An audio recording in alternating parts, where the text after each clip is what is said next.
हरे हरे राम राम राम हरे कृष्णा हरे कृष्णा कृष्णा कृष्णा हरे हरे हरे राम राम राम हरे कृष्णा कृष्णा कृष्णा हरे हरे हरे राम राम राम गुरुवे गौरचंद्राय राधिकाय तदालय कृष्णाय कृष्ण भक्ताय तद्भक्ताय।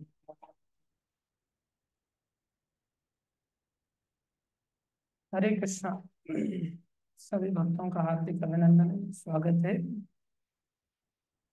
गुरु वैष्णव की दया से जो कुछ कहेंगे कृपा करके ध्यान से सुनिए। हम भूमिका के अंतर्गत मंगलाचरण की चर्चा कर चुके हैं, जिसमें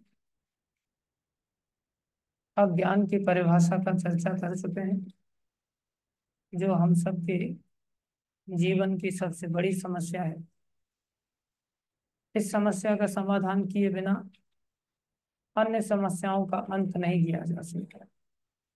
सब समस्याओं की जड़ है अविद्या, जो कि बहुत विस्तारित रूप में फैली हुई है।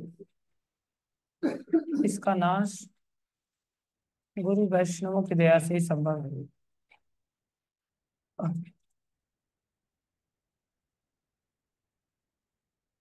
हम अपने प्रयास से नहीं कर सकते, जिसमें रूप गोस्वामी, जो कि भक्ति के पिता हैं, जिनके हम अनुगत्य में भक्ति करने का सामर्थ्य रखते हैं, उनके चरणों में भी निवेदन किया। उनसे भी यही कहा कि आप चाहें तो हमारे हृदय में अपने चरण कमलों को स्थापित कर सकते हैं। आपकी कृपा से ही सब संभव हो सकता है। जितनी भी प्रार्थना चाहे कृष्ण के चरणों में हुई, या भक्तों के चरणों में हुई, या गुरु के चरणों में हुई, या महाप्रभु आदि गणों के चरणों में हुई, सभी के चरणों में केवल प्रार्थना ही की जा सकती है। उस प्रार्थना को इस मंगलाचरण में संपन्न किया गया है। अब आगे प्रभुपा जी भगवान की कृपा के स्वरूप में जो भगवत गीता है, उसको आरंभ करने जा रहे हैं। ये गीता भगवान का ही कृपा स्वरूप है। ये अपने आप में भगवान से अभिन्न है। हम सब जीवों के लिए भगवान कृपा करके दे। इसे थोड़ा समझते हैं आगे। भगवत गीता को गीतोपनिषद भी कहा जाता है। 108 उपनिषद होते हैं, और उनमें जो ये गीता का उपनिषद है, ये 108 में से एक है, जो कि सबसे महत्वपूर्ण है। गीता में ये आगे प्रभुपा जी बताते हैं, इसी भूमिका में आएंगे श्लोक।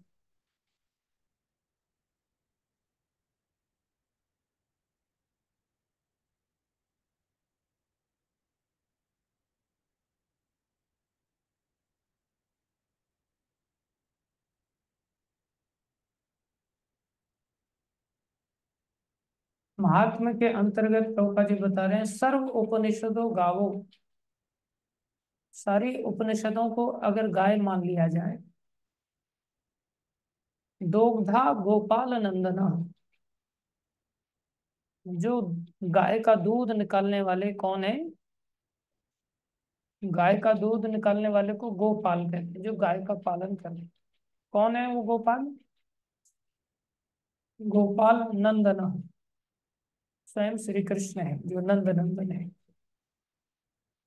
अर्जुन कौन है? पार्थो वत्सः। पार्थो वत्सः, जो पार्थ है वो वत्स है। वत्स माने बछड़े। किसी भी गाय का दूध अगर निकालना होता है तो बिना बछड़े के गाय दूध नहीं देती। जैसे ही गाय बछड़े को देखती है, देखते ही उसके अंदर वात्सल्य उमड़ आता है, और वात्सल्य उमड़ आने के कारण उसके स्तनों में दूध आ जाता है। ये नेचुरल है, प्राकृतिक है। तो दूध निकालने के लिए गाय लाई गई। गाय क्या है? सारे उपनिषद एक गाय है। सर्व उपनिषदों गावो दुग्धा गोपाल नंदन। गोपाल नंद नंदन भगवान श्री कृष्ण दूध निकालने वाले गोपाल हैं।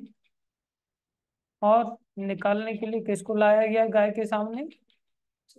बछड़े। बछड़े कौन है? अर्जुन। अर्जुन को बछड़ा बनाया गया है। पार्थो वत्सः। श्लोक याद कर लेना, आसान है। पार्थो वत्सः। पार्थ कौन है? वत्स है, बछड़े हैं। अब वो जो दूध निकाला गया है केवल अर्जुन के लिए ही नहीं है।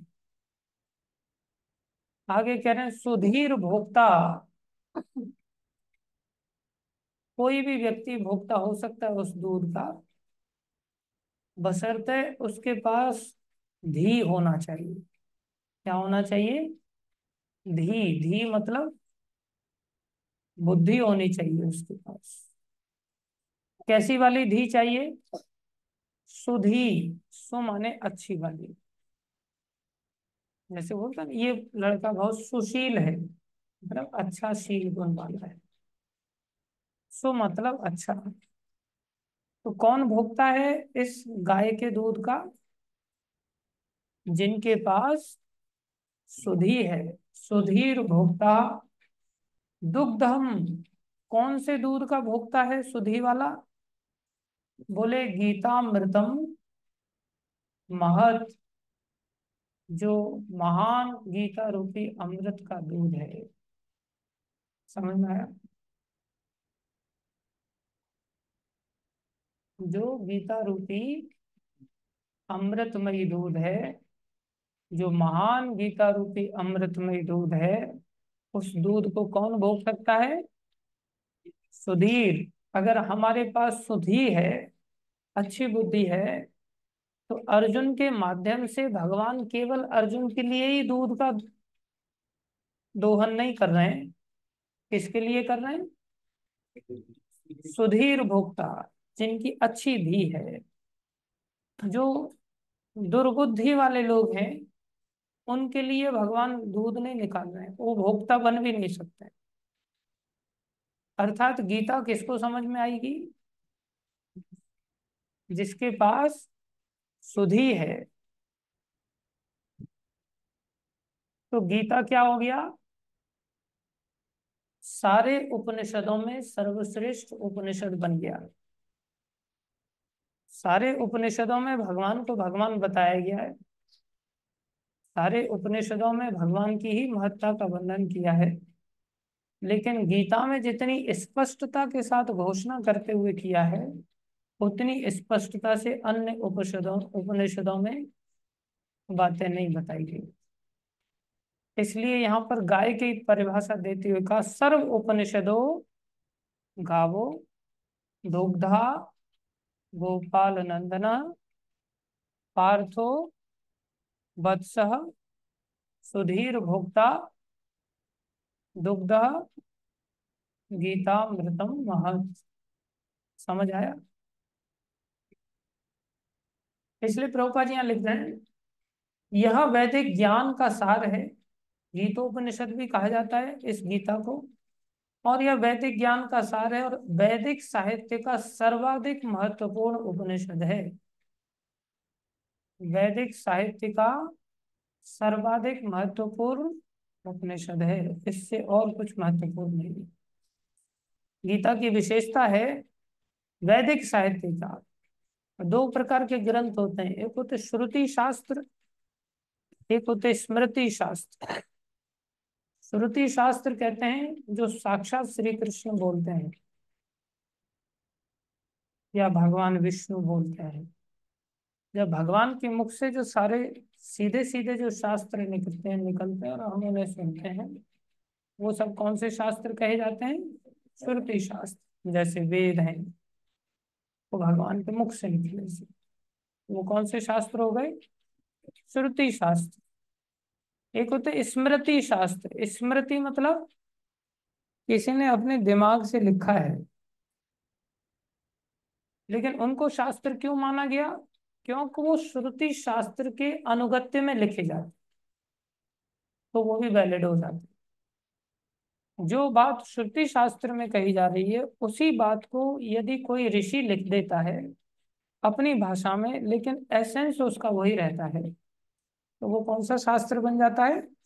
स्मृति शास्त्र। जैसे प्रभुपाद जी ने बहुत सारी किताबें लिखा, तो सारी किताबें क्या बन गई? स्मृति शास्त्र। गीता क्या है? बोले महाभारत का एक अंश है। महाभारत ग्रंथ जिसमें 1 लाख श्लोक हैं, उन 1 लाख श्लोकों वाले जो ग्रंथ में भागवत गीता है, इसमें कितने श्लोक आते हैं? 700 श्लोक आते हैं। ये एक छोटा सा भाग होगा, लेकिन ये छोटा सा भाग इतना पावरफुल है कि ये स्मृति शास्त्र के अंतर्गत भी आता है। तो वेद व्यास जी ने इसको लिखा है, ऋषि ने लिखा है, और बोला गया किसके द्वारा है? भगवान श्री कृष्ण के द्वारा बोला गया है, इसलिए इसे कौन सा शास्त्र कहते हैं? श्रुति शास्त्र। तो ये कौन सा ग्रंथ हो गया? श्रुति भी है और स्मृति भी है। इसलिए प्रभुपाद जी यहाँ लिख रहे हैं यह वैदिक ज्ञान का सार है। ये वैदिक ज्ञान से अलग नहीं है, उल्टा सार है। इतना लंबा चौड़ा वैदिक ज्ञान आपको पढ़ने लिखने की जरूरत नहीं है, अगर गीता हमें समझ में आ जाए। और वैदिक साहित्य का सर्वाधिक महत्वपूर्ण शास्त्र उपनिषद है। आगे क्या लिख रहे हैं? निसंदेह भगवत गीता पर अंग्रेजी भाषा में अनेक भाष्य प्राप्त हैं, अतएव एक अन्य भाष्य की आवश्यकता के बारे में प्रश्न किया जा सकता है। एक्चुअली प्रभुपाद जी ने इंग्लिश में लिखा है, अब उसको यहाँ पर हिंदी में ट्रांसलेट की करके ये हिंदी किताब बनाई गई है। तो यहाँ अंग्रेजी भाषा में लिखी गई गीता की महिमा का वर्णन करते हुए प्रभुपाद जी आगे अपनी ही गीता लिखने पर प्रश्न खड़ा कर रहे हैं कि अंग्रेजी भाषा में ऑलरेडी इतनी गीता अवेलेबल है, तो अलग से एक और गीता लिखने की आवश्यकता क्या है? कोई भी व्यक्ति प्रश्न कर सकता है। इस प्रस्तुत संस्करण का प्रयोजन इस प्रकार बताया जा सकता है। तब प्रभुपाद जी बता रहे हैं कारण ये है गीता लिखने का, उद्देश्य ये है गीता लिखने का। क्या कारण बता रहे हैं? हाल ही में एक अमेरिकी महिला ने मुझसे भगवत गीता के एक अंग्रेजी अनुवाद की संस्तुति संस्तुति चाहिए कि आप इंग्लिश की एक कॉपी मेरे को दे दो। किसी महिला ने प्रभुपाद जी से मांगा था। निसंदेह अमेरिका में भगवत गीता के अनेक अंग्रेजी संस्करण उपलब्ध हैं। बहुत सारी गीताएं अवेलेबल हैं अंग्रेजी में, लेकिन जहां तक मैंने देखा है केवल अमेरिका ही नहीं अपितु भारत में भी उनमें से कोई पूर्ण रूप से प्रामाणिक संस्करण नहीं मिलेगा।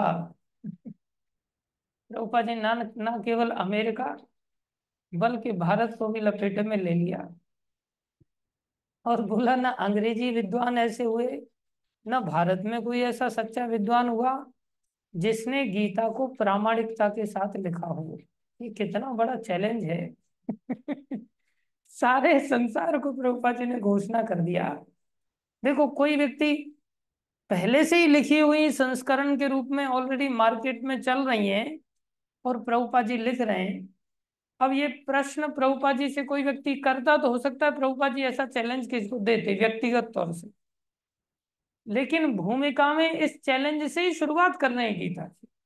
मतलब समझ सकते हैं कि हम प्रभुपाद जी कितने महान भक्त हैं, कितनी डंके की चोट पर ऐसे शब्दों का उच्चारण कर रहे हैं कि ये गीता की विशेषता क्या है।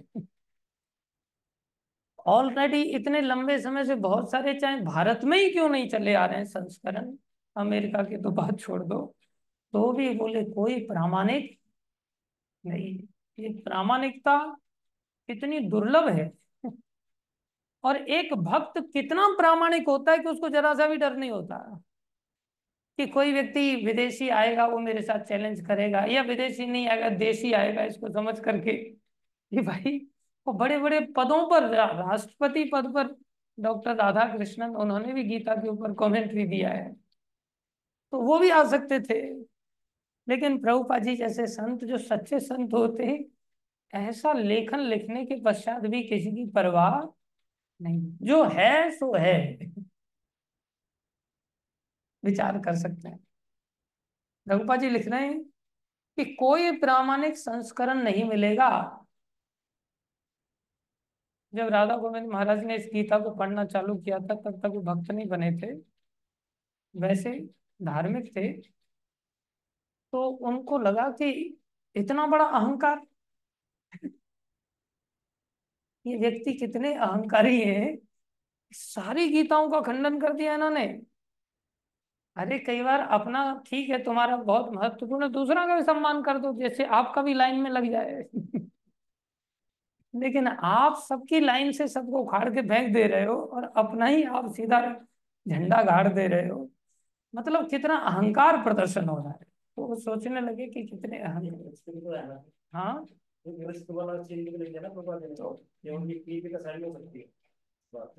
इस बात को किया ना, राधा गोविंद महाराज सोच रहे थे कि इतना अहंकार, एक अहंकारी भी व्यक्ति गीता कैसे लिख सकता है। और जो व्यक्ति सीधा क्लेम करे जाओ कि भक्त बाई डिफॉल्ट विनम्र होते हैं, और भक्त चरित्र को अगर देखा जाए, तो रूप गोस्वामी के पास जब सनातन गोस्वामी पहुंचे, ये वल्लभाचार्य पहुंचे, पूछे आजकल क्या लिख रहे हो? बोले भक्ति रसामृत सिंधु ग्रंथ लिख रहे। दिखाओ क्या लिखा है। तो देखा उन्होंने, देखा तो बोले कि इसमें तो तुमने गलत परिभाषा दे दिया, तुमने मुक्ति को पिशाची बता दी। ये तो अच्छी बात नहीं की। मुक्ति पिशाची कैसे हो सकती है? इतनी दुर्लभ वस्तु है, इतने लोग, बुद्धिमान लोग यत्न करते हुए देखे जाते हैं, तुमने उसको पिशाची बता दी। गलती हो गई मेरे, सुधार कर लेना। ठीक है, सुधार कर लो। कितनी विनम्रता है। और जो कि गलत नहीं कहा, उनके शिष्य ने वल्लभाचार्य को समझा दिया, प्यार से समझा दिया, तो वल्लभाचार्य को बात समझ में आ गई। वापस जाके कह रहे हैं तुम्हारा शिष्य तो बड़ा ही विद्वान है, एक काम करना, तुमने जो लिखा है वो ठीक ही लिखा है, कुछ चेंज नहीं करना उसको। कोई बहसबाजी हुई नहीं, कुछ ऐसा मुद्दा था ही नहीं। सिर्फ जीव गोस्वामी ने चलते चलते दरवाजे पर समझा दिया। उनको बड़ा पसंद आया, तुम्हारा शिष्य बड़ा विद्वान है। इतनी बात सुनकर के रूप गोस्वामी ने जीव गोस्वामी को आश्रम से निकाल दिया। इतनी सी बात पर जीव गोस्वामी को आश्रम से निकाल दिया। बोले तुम वृंदावन में रहने लायक नहीं, चले जाओ, तुम्हारे अंदर अहंकार भरा पड़ा है। जबकि गुरु जी के लिए ये बात कही जा रही है, गुरु जी का अपमान कैसे सहन कर सकते हो, वो भी एक कारण है, और बात गलत भी नहीं है। तो उन्होंने तो बहस अकारण तो नहीं किया था, तो भी उन्होंने मान लिया कि ये अहंकारी है। बोले चले जाओ यहाँ से। ब्रज की सीमा पर जाकर के बेचारे, कौन सा घाट है?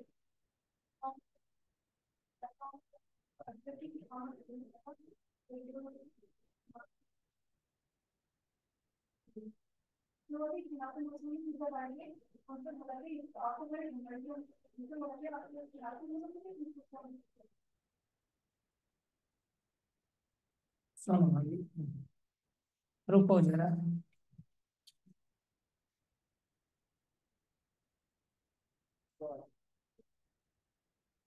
नंद घाट आता है शेरगढ़ के आसपास, आगे जाकर के वहां पर यमुना जी के किनारे बेचारे रहने लग गए। और केवल आटा कोई ला के दे देता था, उसी आटे को यमुना जी के जल में थोड़ा घोल करके उस कच्चे आटे को ही पी जाते थे। इतने विनम्र बात होते हैं। अन्यथा कोई हमारी जगह पे होता तो झगड़ा ही कर लेता गुरु जी से। तो बड़ी विचित्र बात है। और यहाँ प्रभुपाद जी के शिष्य इस बात की घोषणा नहीं कर रहे हैं, यहाँ स्वयं प्रभुपाद जी घोषणा कर रहे हैं कि कोई प्रामाणिक नहीं है, मैं ही प्रामाणिक। भक्तों को पहचानना कितना कठिन है ना। हाँ, प्रभुपाद जी यहाँ क्या लिख रहे हैं, आगे कारण बता रहे हैं, क्योंकि लगभग हर एक संस्करण में भाष्यकार ने भगवतीता यथारूप के मर्म का स्पर्श किए बिना अपने मतों को व्यक्त किया है।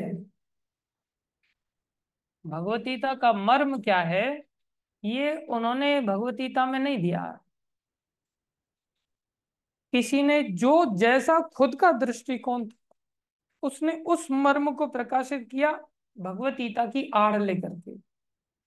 दूसरे रूप में भगवत गीता को कंधा बना करके अपनी गोली चलाई।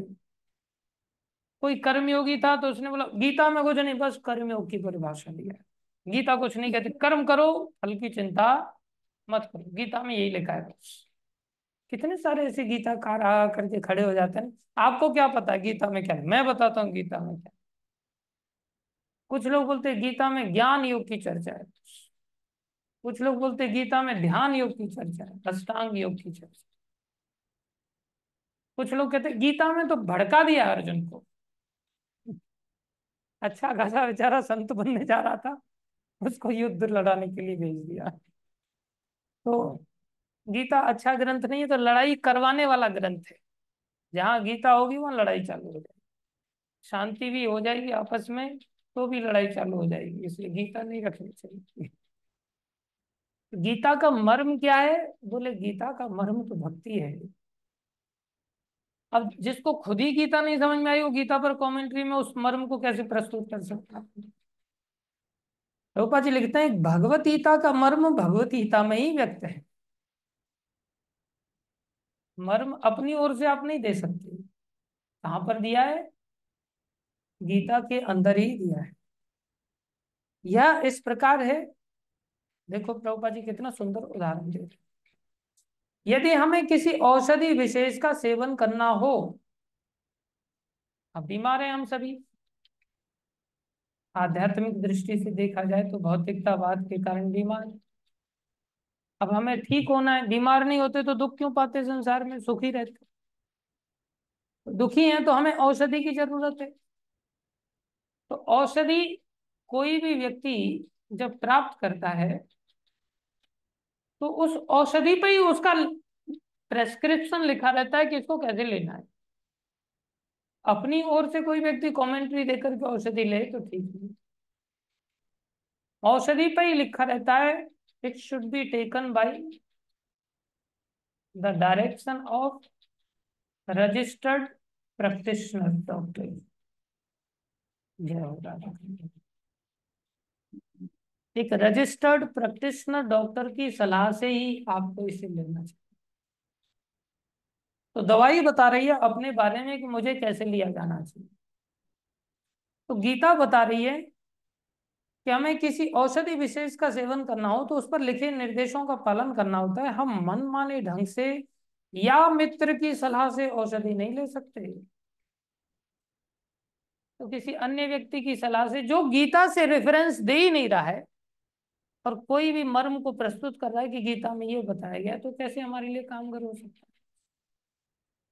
इसका सेवन लिखे हुए निर्देश के अनुसार या चिकित्सक के निर्देशानुसार करना होता है। इसी प्रकार भगवत गीता को इसके वक्ता द्वारा, कौन है वक्ता? भगवान श्री कृष्ण। अब समस्या है कि बहुत सारे लोग समाज में वक्ता श्री कृष्ण को मानते ही नहीं। ये भी बहुत बड़ा मुद्दा है। बोले श्री कृष्ण बोल रहे नहीं, बोले श्री कृष्ण के अंदर शिव बाबा बोल रहे हैं।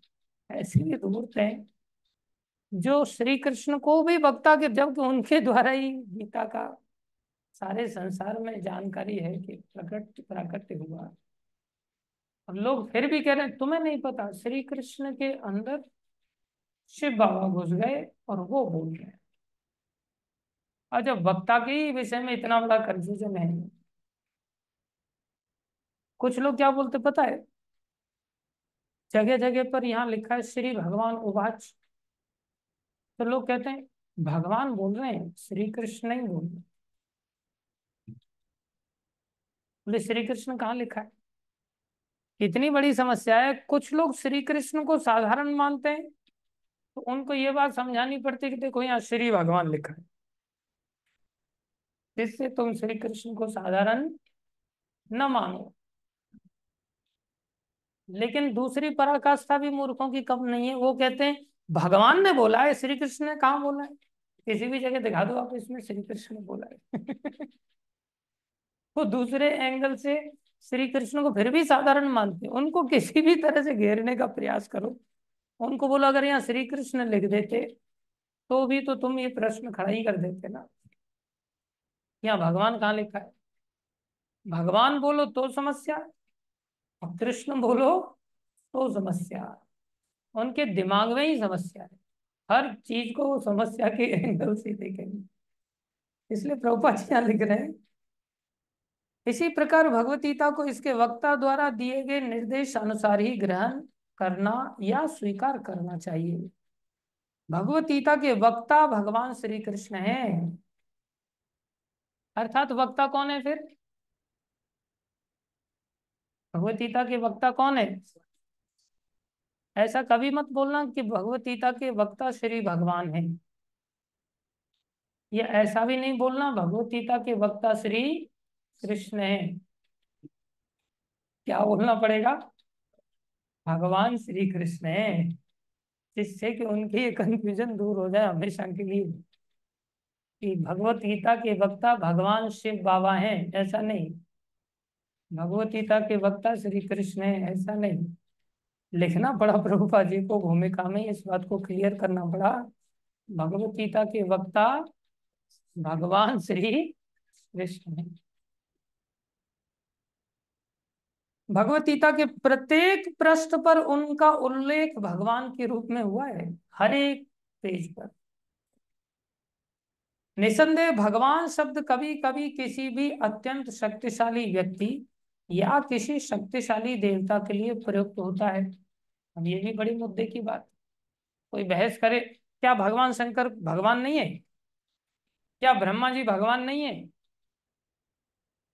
क्या इंद्र चंद्र भगवान नहीं है? क्या नारद बाबा भगवान नहीं है? उनके लिए भी भगवान शब्द का उपयोग क्या बता रहे हैं। और यहाँ उवाच के रूप में श्री भगवान लिखा है, तो कैसे कह सकते हैं कि शिव बाबा ने नहीं बोला है, शिव भगवान ने नहीं बोली है, ब्रह्मा जी ने नहीं बोली है, इंद्र देव ने नहीं बोली है? क्या प्रमाण है? यहाँ कह रहे हैं, और यहाँ पर भगवान शब्द निश्चित रूप से भगवान श्री कृष्ण को एक महान व्यक्तित्व वाला बताता है। अब कृष्ण के लिए भी भगवान लगा है तो निश्चित रूप से महान शब्द के लिए भगवान का शब्द उपयोग में आता है, तो कृष्ण के लिए भी लगा है तो ठीक है, उनके लिए भी भगवान शब्द बोला जा सकता है। लेकिन बाकियों को छोड़ करके ये बात केवल कृष्ण के लिए ही लागू है, ऐसे कैसे घोषणा कर सकते हैं? तो बता रहे हैं, किंतु साथ ही हमें यह जानना होगा कि भगवान श्री कृष्ण पूर्ण पुरुषोत्तम भगवान है, ये जानना जरूरी है। बाकी भी भगवान है, लेकिन बाकी भगवान पूर्ण पुरुषोत्तम भगवान नहीं है। भगवान श्री कृष्ण कैसे हैं? पूर्ण पुरुषोत्तम भगवान है। कोई सोचे ये तो अंधविश्वास, अंधा होकर के स्वीकार करने वाली बात हो जाएगी। कोई भी व्यक्ति शंकर जी को भी बोल देगा कि पूर्ण पुरुषोत्तम है, ब्रह्मा जी का उपासक ब्रह्मा जी को बोल देगा, इंद्र का उपासक इंद्र को बोल देगा, दुर्गा माता का उपासक दुर्गा माता को बोल देगा, यहाँ तक कि साईं बाबा को बोल देते अनंत कोटि ब्रह्मांड नायक, ऐसे लोग प्रणाम करते समय बोलते हैं। किसी को भी बोल देते हैं। आप महाराष्ट्र में चले जाओ, एक और पंथ है वहां पर, कौन सा है वो? महानुभाव वाले नहीं, एक और हैं जो, उनको भी अनंत कोटि ब्रह्मांड नायक, अनिरुद्ध बापू, गजानन महाराज, गजानन महाराज को बोलते थे। कौन सा पंथ है गजानन महाराज वाला? नहीं, पंथ एक अलग से बोलते हैं उनको, उनके अनुयायियों को अलग ही नाम देते हैं। वो डॉक्टर थे ना हमारे सामने, यशोदीप के पास में जो डॉक्टर रहते थे, वो कौन से अनुयायी वाले, वो माता उनकी जुड़ी हुई थी ना, उसकी धर्म पत्नी। हाँ, सतपंथी तो पीछे वाले लोग थे।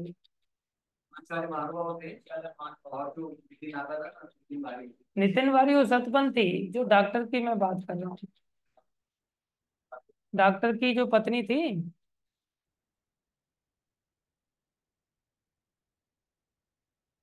एक वो भी अपने उनको मंदिर में जाकर के अनंत कोटि ब्रह्मांड नायक ऐसे करके मैंने प्रणाम करते हुए देखा है।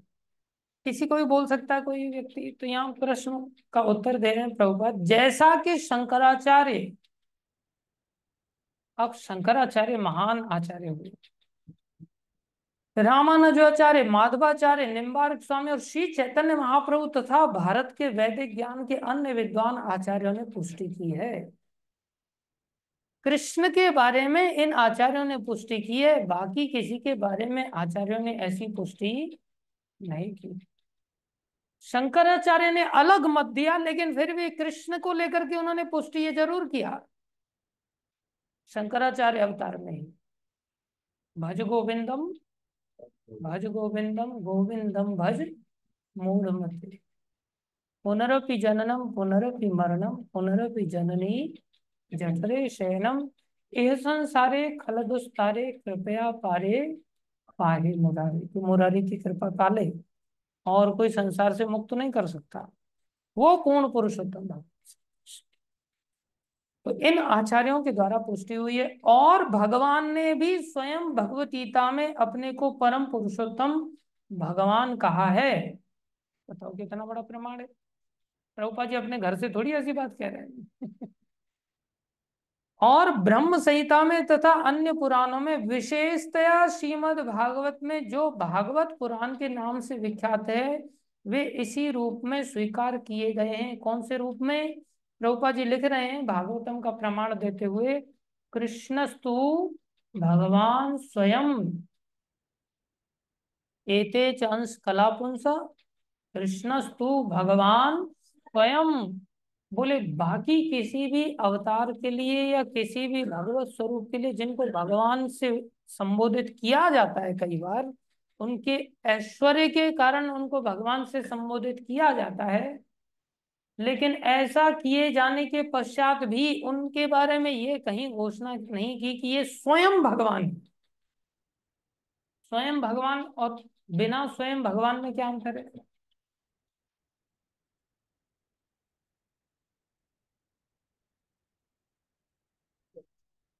स्वयं भगवान उसको कहते हैं कि उनके पीछे उनकी भगवत्ता में किसी और का हाथ नहीं है।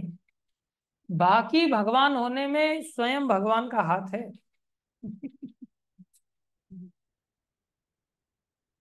समझ में आया? कृष्ण की वजह से बलराम जी हैं, बलराम जी की वजह से कृष्ण नहीं।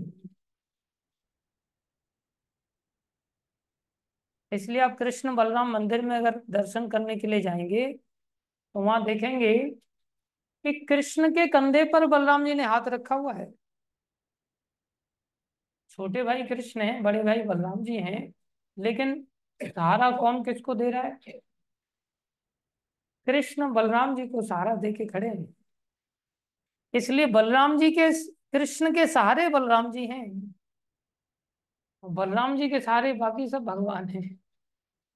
इसलिए आधार भगवत्ता का बाकी भगवानों का कृष्ण है, जो स्वयं भगवान है। बाकी कोई स्वयं भगवान, बाकी कौन से भगवान है? अंश भगवान है, कला भगवान है। एते च अंश कला वस्तु, एते च अंश, एते च अंश कलाम पुंसाम, कृष्णस्तु भगवान। बाकी या तो कला है भगवान की, या अंश है, या अंशों के अंश हैं, लेकिन कृष्ण कैसे हैं? स्वयं भगवान। कैसे घोषणा किया? प्रभुपाद जी ने बोला इसलिए क्या नहीं, आचार्यों ने बात को कहा है। स्वयं भगवान श्री कृष्ण ने गीता में खुद घोषणा किया है, साथ में अन्य पुराणों में ब्रह्मा जी आदि अन्य देवी देवताओं के द्वारा घोषित किया गया है। और सभी पुराणों का, ग्रंथों की जो तिलक पुराण है, कौन सा पुराण?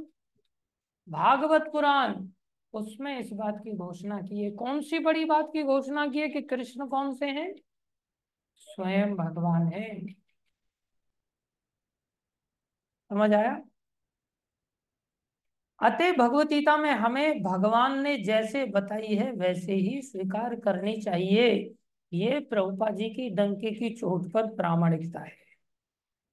अब प्रभुपाद जी ने बताया ये मर्म गीता का ये है जो गीता से शास्त्रों से सिद्ध होता है, भगवान की भगवत्ता से सिद्ध होता है। बाकी लोगों ने भगवान की भगवत्ता, जब भगवान की भगवत्ता को ही नकार दिया, वक्ता को ही साइड में कर दिया, तो फिर उसमें से हम क्या सीख पाएंगे? समझ आ रहा है?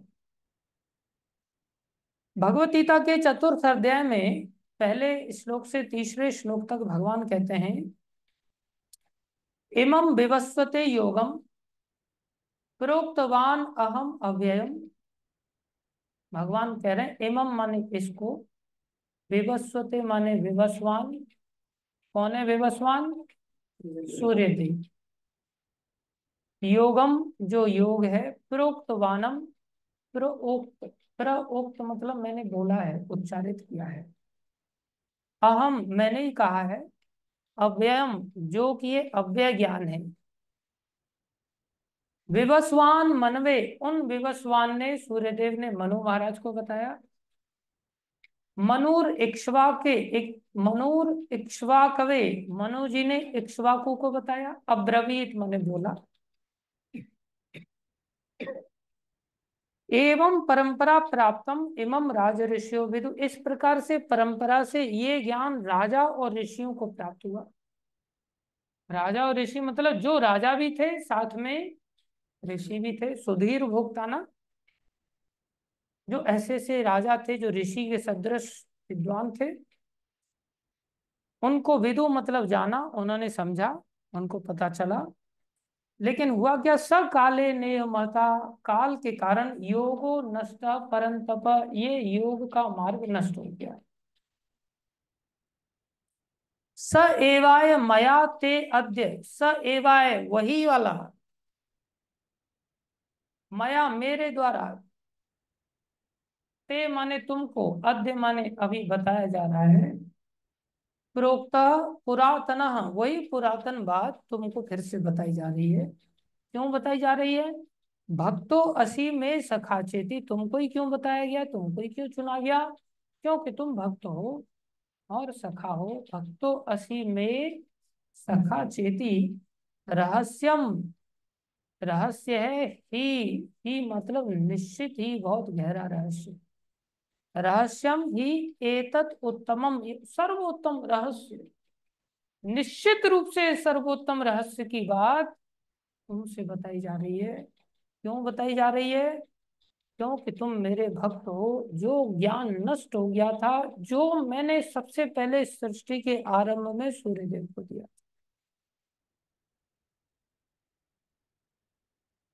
यहाँ प्रभुपाद जी कई सारी बातों को स्पष्ट कर रहे हैं कि ज्ञान का पात्र कौन है। क्या बता रहे हैं? ज्ञान का पात्र कौन बन सकता है? कोई साधारण संसार में व्यक्ति प्रश्न खड़ा कर सकता है, बहुत सारे लोग करते भी हैं।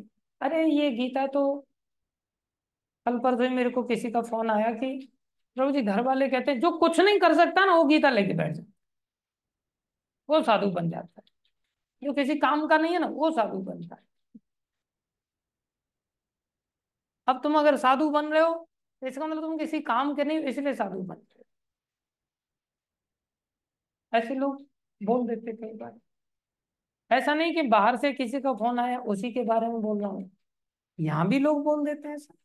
नई बात नहीं है, सब जगह लोग ऐसा बोलते हैं। लेकिन इस गीता की महिमा का वर्णन करने, कोई कहे अच्छा देखा है किसी आईएएस अधिकारी को गीता लेके बैठे हुए? अभी आईपीएस अधिकारी कई सारे आए थे अपने यहाँ मंदिर में, किसी को देखा गीता उठा करके पढ़ते हुए? यहाँ आते ही सबने एंड्रॉयड मोबाइल ले लिया, सब मोबाइल ले लिए। किसी के पास आईफोन था, किसी के पास सैमसंग था, किसी के पास, खट खट खट उनको गीता पढ़ाई पढ़ाने के लिए थोड़ा प्रेरित किया जा रहा है, इतनी देर में मोबाइल लेकर के व्यस्त हो गए। मतलब बड़े लोग, बड़ा मोबाइल। जिसके पास मोबाइल मिला ही नहीं आज तक, तरस रहा है खाली कीपैड वाला ही मिल जाए, वैसा वाला ही, बटन वाला ही मिल जाए, है कि नहीं? चाहे खुद बटन है लेकिन बटन वाला ही मोबाइल। मेरे पास मोबाइल ही नहीं। बड़े दुख के साथ आदमी कहता है मेरे पास नहीं। अरे बड़े गौरव की बात है भाई, मोबाइल नहीं तुम्हारे पास। लेकिन आदमी, बड़े बड़े लोग, बड़ा मोबाइल होना चाहिए। भगवान यहाँ घोषणा कर रहे हैं कि आईएएस आईपीएस क्या सूर्यदेव से भी बढ़कर है? बोलो। ये सब मूर्खों के अड्डे हैं। कौन आईएएस आईपीएस आजकल के समय में दारू नहीं पीते बताओ? हम बोल रहे हैं लस्सी पियो, बोला नहीं चाय पियेंगे साहब। हम बोल रहे हैं ब्रज में आकर के, गोवर्धन में आके लस्सी पीजिए, आपके लिए लस्सी मंगा, बोला नहीं चाय पियेंगे। अच्छा ये काजू भाई, नहीं नहीं चाय लेंगे बस, कुछ नहीं, चाय लेंगे, केवल चाय ली बस। चाय में भक्तों ने थोड़ा सा ज्यादा मीठा, मीठा बहुत ज्यादा हो गया। हम यहाँ रोते रहते हैं इतना कम मीठा क्यों डाला है। अब वो रो रहे हैं कि मीठा ज्यादा क्यों। ऐसी आफत के मारे लोग। तो जो शराब पी रहा है, सिगरेट फूक रहा है, मांसाहार कर रहा है, मदिरा पान कर रहा है, क्या वो सर्वश्रेष्ठ है? या सृष्टि के आरंभ में सूर्यदेव सर्वश्रेष्ठ है? या उनके विवस्वान के जो आगे पुत्र हैं मनु महाराज, वो श्रेष्ठ हैं? या उनके आगे पुत्र हैं महाराज इक्ष्वाकु, वो श्रेष्ठ है? कौन श्रेष्ठ है? या सारी परंपरा में आगे चल करके बड़े बड़े राज ऋषि आए, वो श्रेष्ठ हैं? या सो कॉल्ड आईएएस श्रेष्ठ है, जिनका चरित्र इतना घटिया है? तो बोले श्रेष्ठ लोग ही गीता को सुनते हैं। ये समझा देना चाहिए और समझ लेना चाहिए। भूमिका में प्रभुपाद जी ने इस बात को घोषित कर दिया। तो पात्र कौन है? समाज के सबसे श्रेष्ठ लोग। दूसरा, ये कैसे प्राप्त होता है? परंपरा के द्वारा। कैसे प्राप्त होता है? दूसरी पात्रता की योग्यता क्या है? परंपरा के अनुगत्य में। आप सूर्यदेव के बाप नहीं बन सकते सीधा, मेरे को स्पेशली सुनाएंगे भगवान। जब तक जैसे सूर्यदेव को सुना दिया मेरे को भी सुनाएंगे, नहीं। उनकी परंपरा में जुड़ जाओ, परंपरा में कनेक्ट होकर के आपको अपने आप ही मिल जाएगा।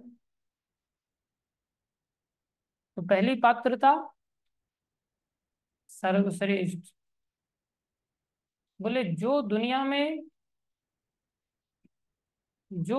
में बाकी सब चीजें घटिया समझता है, ऐसा बोलना चाहिए। ये नहीं कि जिससे कुछ नहीं हो सका वो गीता पढ़ता है, जो किसी काम का नहीं वो गीता का कैंडिडेट है, ऐसा नहीं। जिसने सब चीजों को रिजेक्ट कर दिया है वो गीता का कैंडिडेट है।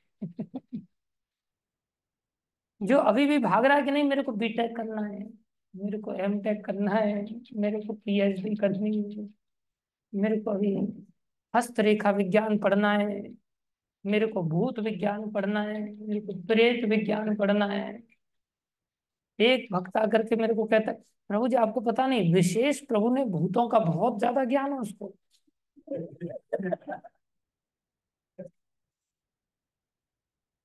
मैं बोला भूत लोग ही भूतों का ज्ञान रखेंगे और कौन रखेंगे, इसमें नई बात क्या है? तो लोग तरह तरह के, कोई ज्योतिष शास्त्र के पीछे भाग रहा है, कोई अन्य किताबों के पीछे भाग रहा है। बोले ये सब घटिया है। जिसने सब चीजों को रिजेक्ट कर दिया, ये नहीं कि कोई अंग्रेजी के पीछे भाग रहा है, कोई फ्रेंच के पीछे भाग रहा है, कोई चाइनीज लैंग्वेज के पीछे भाग रहा है, कुछ नहीं। सबको रिजेक्ट करके जिसने गीता को पकड़ा, समझ लो वो सर्वश्रेष्ठ है। कौन सा है? आश्चर्य की बात देखो, जिसको पढ़ना नहीं आ रहा है दक्षिण भारत के ब्राह्मण को, उसको भी महाप्रभु ने कहा तुम ही गीता के पढ़ दे, तुम इन ब्राह्मणों से सबसे बढ़िया हो। नहीं पढ़ते आ रहा है फिर भी किसी ने गीता को हाथ में उठा लिया है और चेष्टा मात्र कर रहा है गुरु जी की आज्ञा का पालन करने के कारण, क्यों? परंपरा में जुड़ गया है। अब परंपरा में जुड़ गया तो उसको गीता तो पढ़नी पड़ेगी ना। परंपरा का परिणाम गीता है, और गीता को समझने का परिणाम परंपरा है। गीता को अगर कोई समझना चाहता है तो उसको परंपरा में जुड़ना ही पड़ेगा, नहीं तो परंपरा के बिना समझ ही नहीं सकता। या तो उसे कृष्ण दे साक्षात रूप से, या उसे परंपरा में जुड़ जाए। तो परंपरा का फल है। अगर हम वास्तव में वैष्णव परंपरा से जुड़े हैं और हमें गीता अगर नहीं समझ पा रहे हैं, गीता की अंदर हमारा प्रवेश नहीं है, हम गीता को पढ़ने समझने की अगर बिल्कुल भी चेष्टा नहीं कर रहे हैं, समझ लो हम परंपरा के अनुयायी नहीं है।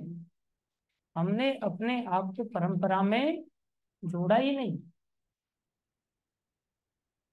सबसे पहले सर्वश्रेष्ठ लोग, दूसरा परंपरा के अंतर्गत, तीसरा भगवान कह रहे हैं ये पुरातन विद्या जो नष्ट हो गई थी। मान लो किसी को परंपरा नहीं मिल पा रही है, किसी को परंपरा नहीं मिल पा रही, लेकिन अपने आप में वो सर्वश्रेष्ठ है। सर्वश्रेष्ठ की परिभाषा क्या है? भगवान ने जैसे सूर्यदेव को सिखाया ठीक वैसे ही, बोले वही ज्ञान without any interruption, as it is यथारूप में वही ज्ञान मैं तुम्हें दे रहा हूं। अर्जुन का श्रेष्ठत्व है इसका मतलब। क्या श्रेष्ठत्व है उनका? सन्यासी है क्या वो? ब्रह्मचारी है क्या वो? गृहस्थी है क्या? गृहस्थी है। कितनी पत्नियां उनके पास? चार चार पत्नी। कितनी? 8। दो चार तुमने भी ब्याह करवा दिया है क्या उसका?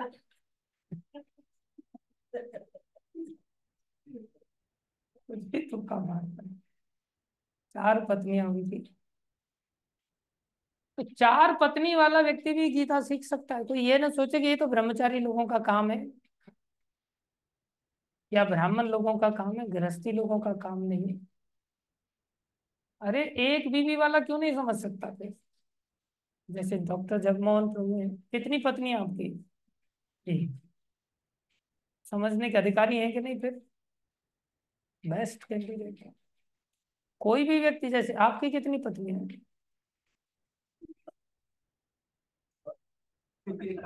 अरे बताओ। बता नहीं रहे।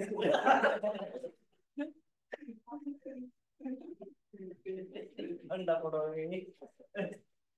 हम बेचारे धर्म संकट में फंसे हुए हैं, पत्नी यही है, 2 4 बोल नहीं पा रहे। पत्नी को भी विश्वास है कि अकेली बोलेंगे तो भी पता है कि आचरण तो ऐसा है नहीं, इसलिए मौन व्रत धारण कर लिया है। चलो कोई बात नहीं, एक ही बीवी है आपकी भी। हम घोषणा कर दे रहे हैं, आप भी गीता समझ सकते हैं, चिंता मत करो। बाकी लोग क्लास के बाद मजाक मत उड़ाना प्रभु जी का, और आप झगड़ा मत करना प्रभु जी से। हाँ, झगड़ा मत कर लेना। खैर, एक ही योग्यता है, ना उन्होंने पीएचडी की है एक प्रकार से, ना संसारी कोई सो कॉल्ड उस प्रकार की पढ़ाई है। उनकी योग्यता पढ़ाई रूप में कोई कह सकता है कि वो तो सर्वश्रेष्ठ धनुर्धर है, दुनिया के सर्वश्रेष्ठ धनुर्धर है, शायद इसलिए भगवान ने देख करके उनको पढ़ा दिया। बोले नहीं, भगवान ने घोषणा करके बताया, जिससे कोई व्यक्ति कंफ्यूज ना हो कि ये योग्यता चाहिए क्या भक्ति के लिए, गीता को समझने के। बोले नहीं, एक ही योग्यता चाहिए, वो है भक्तो असी। क्या योग्यता चाहिए? मान लो परंपरा नहीं प्राप्त हुई, मान लो आप संसारी दृष्टि में सूर्य देव की तरह सर्वश्रेष्ठ नहीं है, एक साधारण गृहस्थी भी है, कोई भी है, लेकिन सबसे सर्वोत्तम योग्यता है क्या? भक्त बन जाना। अगर हम भक्त बन जाएं तो भगवान स्वयं आकर के गीता सुनाते, परंपरा को भेज देंगे, सब अरेंजमेंट अपनी होगी। इसलिए भगवान ने घोषणा किया, क्या चाहिए? भक्तो असी में सखा चेती। साथ में भक्त होने के बाद आप सखा भी हैं। भक्त लोग ही तो भगवान के साथ कोई ना कोई नाता जोड़ पाएंगे। रहस्यम ही एतत् उत्तमम, वो उत्तम रहस्य मैं तुमको इसलिए बता रहा हूँ। यहाँ पर भगवान अर्जुन को सूचित करते हैं कि भगवत गीता की यह योग पद्धति सर्वप्रथम सूर्यदेव को बताई गई। सूर्यदेव ने इसे मनु को बताया और मनु ने इसे इक्ष्वाकु को बताया। इस प्रकार गुरु परंपरा द्वारा यह योग पद्धति एक वक्ता से दूसरे वक्ता तक पहुंचती रही। अब देखो यहाँ विशेष बात बता रहे प्रभुपाद जी, एक वक्ता से दूसरे वक्ता तक पहुंचती है, एक वक्ता से दूसरे वक्ता तक पहुंचती है, एक वक्ता से दूसरे श्रोता तक नहीं। अर्थात एक वक्ता बता रहे हैं, आप सुन रहे हैं, तो आपने भी वक्ता बनना चाहिए। ये नहीं कि इसको सुनने के बाद, धारण करने के बाद मौन व्रत धारण करके सांप बन के घूमते रहे, खाली फुसकार मारेंगे साहब, बोलेंगे नहीं एक शब्द भी। बोले मेरे को कहाँ बोलना आता, फिर सुन क्या रहे हो, क्यों सुन रहे हो फिर जब बोल ही नहीं सकते तो। बोले उस व्यक्ति का सुना हुआ ज्ञान ऐसे ही रिस जाता है, जैसे मटके में थोड़ी सी दरार हो जाने से, थोड़ा सा क्रैक आ जाने से, बार जैसा क्रैक आ जाने से मटके का सारा पानी रिस जाता है। इसका जब कोई व्यक्ति इस बात को सुन करके किसी को बताता नहीं है, उसके चित्त में ये ज्ञान कभी टिकेगा ही नहीं। अगर टिकाना है तो एक वक्ता से दूसरे वक्ता तक ऐसे परंपरा से पहुंचती है। भगवान क्यों स्टेब्लिश कर रहे हैं अर्जुन के लिए, इसलिए तो परंपरा को फिर से स्थापना कर रहे हैं, जिससे तुम इसे सुन करके वक्ता बन के दूसरों को भी बताओ। इसलिए नियमित रूप से व्यक्ति को चाहिए कि आपस में गीता की चर्चा हो, बोधयंत परस्परम, और परस्परम करने वाला व्यक्ति ही कथा कर पाएगा। कथयंतश्च माम नित्यम, तब ये ज्ञान टिकेगा। नहीं तो सैकड़ों बार पढ़ लो, सब उड़ जाएगा। और जब बताओगे तो बार बार बार बार नई नई चीजें निकल के आएंगी, नई नई चीजें निकल। इसलिए विशेष बात यहाँ प्रभुपाद, देखो प्रभुपाद जी का एक एक शब्द कितना सदा हुआ और कितना सटीक और कितनी सुंदर भूमिका बना रहे हैं। पूरा फाउंडेशन ऐसा बना रहे हैं कि गोलोक तक बिल्डिंग बनाते चले जाओ, बिल्डिंग ध्वस्त नहीं होगी, कोई कंसेप्ट छोड़ नहीं रहे प्रभुपाद जी। क्या कह रहे हैं, बोले इस प्रकार गुरु परंपरा द्वारा यह योग पद्धति एक वक्ता से दूसरे वक्ता तक पहुंचती रही, लेकिन कालांतर में यह छिन्न भिन्न हो गई। फलस्वरूप भगवान को इसे फिर से बताना पड़ रहा है, इस बार अर्जुन को कुरुक्षेत्र के युद्ध स्थल में घोषणा कर रहे हैं भगवान। वे अर्जुन से कहते हैं कि मैं तुम्हें यह परम रस इसलिए प्रदान कर रहा हूं क्योंकि तुम मेरे भक्त तथा मित्र हो। इसका तात्पर्य यह है कि भगवत गीता ऐसा ग्रंथ है जो विशेष रूप से भगवत भक्त के लिए है, दूसरे शब्दों में भगवत भक्त के निमित्त है। अब भगवत भक्त कौन से होते हैं, अध्यात्मवादियों की तीन श्रेणियां हैं, ज्ञानी, योगी तथा भक्त, या कि निर्विशेषवादी, ध्यानी और भक्त। ज्ञानी योगी को प्रभुपाद जी ने निर्विशेषवादी की कैटेगरी में मिला दिया, और भक्त दो कैटेगरी बताए। या तो इसे तीन कैटेगरी में समझो, ज्ञानी, ध्यानी और भक्त, या निर्विशेषवादी और भक्त। यहाँ पर भगवान अर्जुन से स्पष्ट कहते हैं कि वे इसे नवीन परंपरा का प्रथम पात्र बना रहे हैं, क्योंकि प्राचीन परंपरा खंडित हो गई थी। अतएव यह भगवान की इच्छा थी कि सूर्य देव से चली आ रही विचारधारा की दिशा में ही अन्य परंपरा स्थापित की जाए, और उनकी यह इच्छा थी कि उनकी शिक्षा का वितरण, वितरण की बात कर रहे हैं, सुना फोकट में नहीं रहे, इसलिए सुना रहे हैं कि तुम पात्र बन के इसका वितरण कर सको। वितरण अर्जुन द्वारा नए सिरे से हो। वे चाहते थे कि अर्जुन भगवतीता ज्ञान का प्रामाणिक विद्वान बने। प्रामाणिकता यही है, प्रामाणिकता किसको कहते हैं, सुन लिया अब हमें बताना भी पड़ेगा। अगर हम बता नहीं रहे तो प्रामाणिक श्रोता नहीं, सुन रहे परंपरा से नहीं सुन रहे तो प्रामाणिक श्रोता नहीं है, सुन रहे अगर भक्त नहीं है तो प्रामाणिक श्रोता नहीं है। अतएव हम देखते हैं कि भगवत गीता का उपदेश अर्जुन को विशेष रूप से दिया गया, क्योंकि अर्जुन भगवान का भक्त, प्रत्यक्ष शिष्य तथा घनिष्ठ मित्र था। तीन तीन योग्यताएं बता दी जो शुरुआत भक्त से हो रही है। अतएव जिस व्यक्ति में अर्जुन जैसे गुण पाए जाते हैं वह भगवत गीता को सबसे अच्छी तरह समझ सकता है। समझ आ गया, अर्जुन जैसे गुण कौन से चाहिए, कौन से गुण चाहिए, सबसे पहला भक्त होना चाहिए। दूसरा सर्वश्रेष्ठ। तीसरा परंपरा के अंतर्गत, परंपरा की विचारधारा, नई विचारधारा नहीं। भक्त लोग हम नहीं है इसलिए भगवान को ही लेके कंफ्यूज हो जाते हैं, गीता को ही लेके कंफ्यूज हो जाते, ये वही गीता है क्या जो सूर्यदेव को बताई थी? बोले हाँ वही गीता है।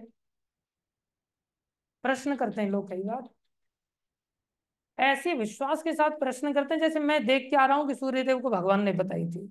अरे मेरे को क्या पता सूर्यदेव को बताई थी कि नहीं बताई। फिर कैसे पूछ रहे हैं? बोले पूछ रहे हैं तो उनको भरोसा होना चाहिए, गीता में भगवान कह रहे हैं इसलिए बताई गई है। मैंने थोड़ी देखा उनको बताते हुए, स्पष्ट है गीता में भगवान कह रहे हैं, मान लेना चाहिए।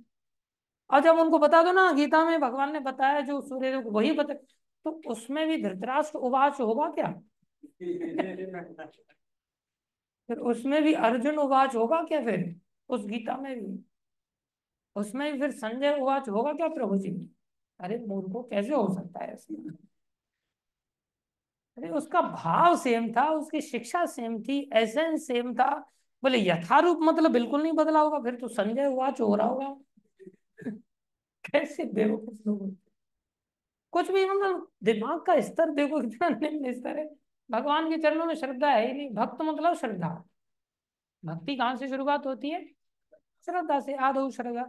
जब आपको उनके वचनों में ही श्रद्धा नहीं, आप कैसे भक्त हैं? भगवान ने कहा है, मान लेना चाहिए सीधी सीधी। अर्जुन को बोले पहली योग्यता भक्त होना चाहिए, श्रद्धा होनी चाहिए। कहने का तात्पर्य है कि भक्त को भगवान से प्रत्यक्ष रूप से संबंधित होना चाहिए। देखो कितनी बड़ी बात कह रहे हैं। कहने का तात्पर्य भक्त को भगवान से प्रत्यक्ष रूप से संबंधित होना चाहिए। भक्त का भगवान के साथ प्रत्यक्ष संबंध जुड़ जाता है।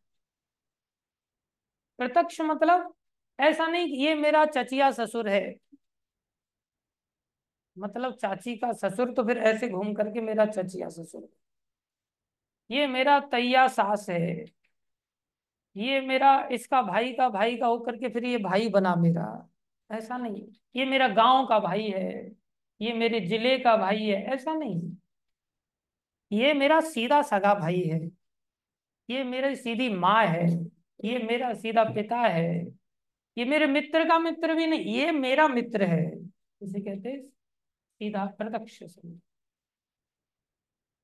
प्रभुपा जी क्या लिखा रहे हैं? ज्यों ही कोई भगवान का भक्त बन जाता है त्यों ही उसका सीधा संबंध भगवान से हो जाता है। भक्त बनते ही सीधा संबंध। कितनी बड़ी बात है। हमको ऐसा लग रहा है भगवान कितने दूर की वस्तु है हमारे लिए। नहीं, भक्ति की महिमा कैसी विशेष है। हम सबको भक्त बनना चाहिए, तो ही हम इस गीता को समझ सकते हैं। और सर्वश्रेष्ठ श्रेष्ठ लोगों के लिए गीता है। आज के लिए इतना ही। धन्यवाद सभी का। भगवान की वाणी भगवत गीता की जय, श्री प्रभुपाद की जय, श्री गुरु महाराज की जय, अनंत कोटि वैष्णव वृंद की जय। आप सब भक्तों की जय।